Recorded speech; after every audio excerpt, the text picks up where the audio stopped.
అన్ని జవాబులు ప్రశ్నలుగా మారితే, నువ్వు తప్పుకున్న దారి మళ్ళీ నీకెదురైతే, నిర్ణయం నీదా లేక నిర్ణయమే నీవా?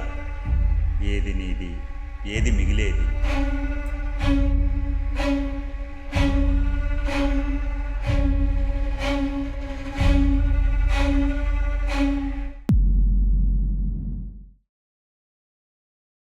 మళ్ళీ ఎందుకు వచ్చావురా?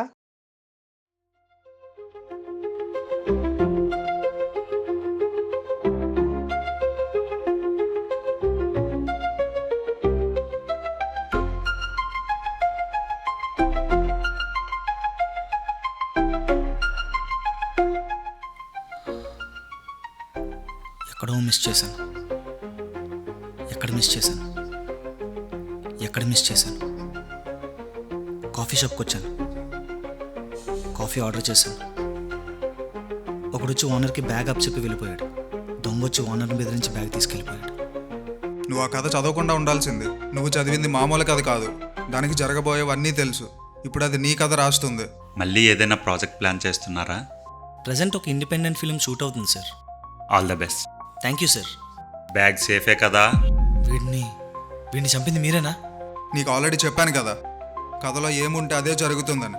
అయినా వీడెప్పుడో పోవాల్సింది. నువ్వు కథని మార్చడానికి ట్రై చేయడం వల్ల కొంచెం లేట్గా పోయాడు అంతే. మనం దాన్ని ఫాలో అయినా అవ్వకపోయినా అది చెయ్యాలనుకున్నదే చేస్తుంది.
ఎక్కడికి వెళ్ళావు?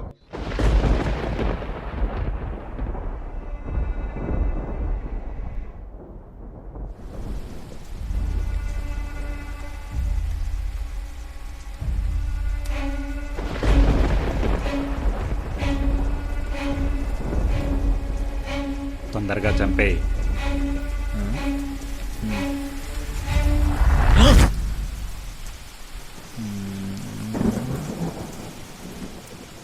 బ్రో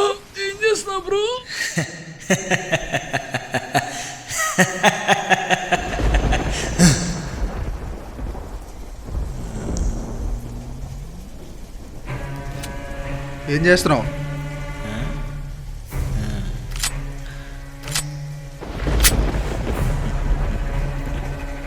హే,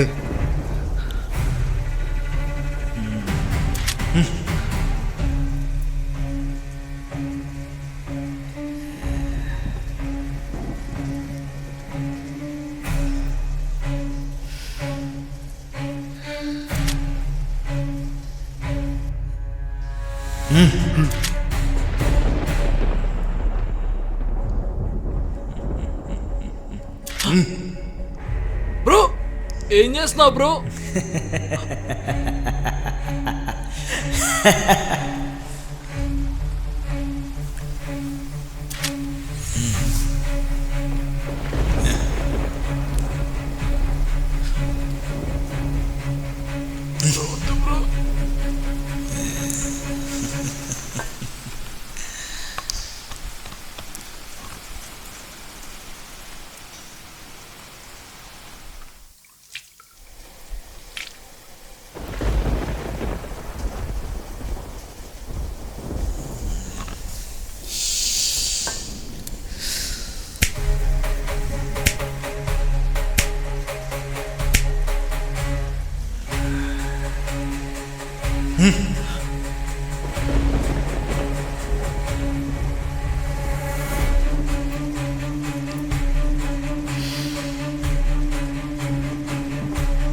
ఏమైంది నీకు?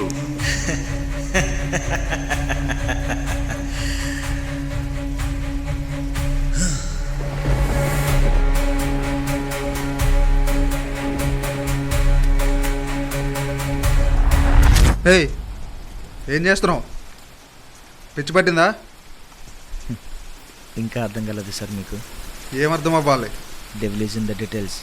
అంటే ఏంటి? మీరు కథ గురించి మొత్తం చెప్పాక దాని నుంచి బయటపడే ఛాన్స్ ఏదో ఒకటి ఉంటుంది అనిపించింది. అసలు ఇదంతా ఎక్కడ స్టార్ట్ అయిందో, అక్కడ ఏదైనా చిన్న లీడ్ దొరుకుతుందేమో అని కేఫ్కి వెళ్ళా. అక్కడంతా కథలో ఉన్నట్టే జరిగింది, ఒక్క కాఫీ కప్ పగలడం తప్ప. కథలో కాఫీ కప్ పగలడంతో ఆ సీన్ ముగుస్తుంది అని ఉంది, కానీ రియాలిటీలో ఆ ఒక్క ఇన్సిడెంట్ జరగలేదు. నిజంగా రాబరీ జరగడం చూసిన షాక్లో ఆ డీటెయిల్ అప్పుడు అబ్జర్వ్ చేయలేదు.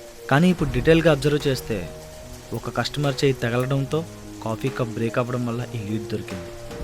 సో అంతా కథలో ఉన్నట్టే జరుగుతుందని భ్రమలో పడేసి అది మనల్ని దానివైపు లాక్కుంటుంది. మనం డీప్గా ఆలోచిస్తే అది జరగబోయే ఇన్సిడెంట్ని ప్రిడిక్ట్ చేసి చెప్తుంది. మనకున్న క్యూరియాసిటీతో దాన్ని ట్రాప్లో పడి బయటికి రాలేకపోతున్నాం. ఫస్ట్ టైం బీచ్ దగ్గర కథ దొరికినప్పుడు అన్నీ క్లియర్గా మెన్షన్ చేసాం. ఎప్పుడైతే నా క్యూరియాసిటీతో కేఫ్కి వెళ్ళానో అది నన్ను లాక్కోవడం స్టార్ట్ చేసింది.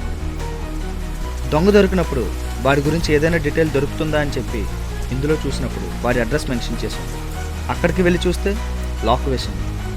నిజంగా అందులో డబ్బు ఉందా లేదని క్యూరియాసిటీతో నేనే లాక్ బ్రేక్ చేసి అందులోకి వెళ్ళాను. ఆ స్టెప్ తీసుకోవడం వల్ల ఇన్స్పెక్టర్తో డిస్కస్ చేసే స్కోప్ క్రియేట్ చేసింది. అది చింపినా కాల్చినా నెక్స్ట్ ఏం జరుగుతుందో అన్న ఆలోచనతో మళ్ళీ చూస్తూ అందులోనే ఇన్వాల్వ్ అయిపోతాను.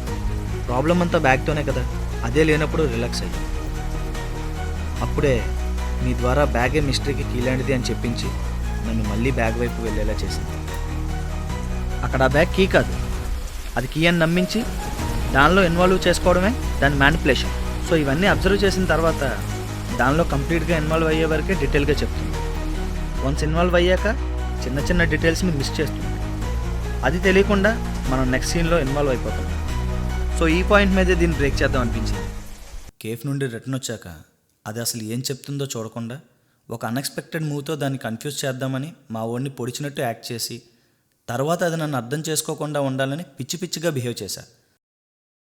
అది ప్రెడిక్ట్ చేసిన ఇన్సిడెంట్ కాకుండా ఒక అన్ఎక్స్పెక్టెడ్ అండ్ కన్ఫ్యూజింగ్ ఈవెంట్ నేను పెర్ఫామ్ చేసినప్పుడు దాని శాపం నా మీద నుంచి పోయింది. కావాలంటే కథలో ఏముందో చూడండి.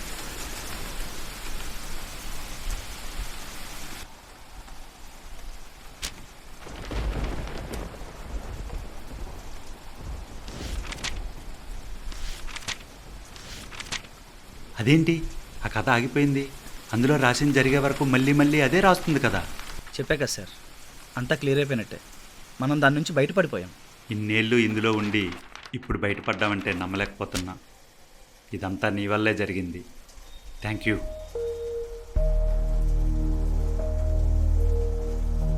ఈ విషయం తెలియక ఇప్పటివరకు ఎంతోమందిని చిత్రవద చేశాను. Thank you. సార్ ఆ బ్యాగ్ కూడా తీసుకువెళ్ళిపోండి.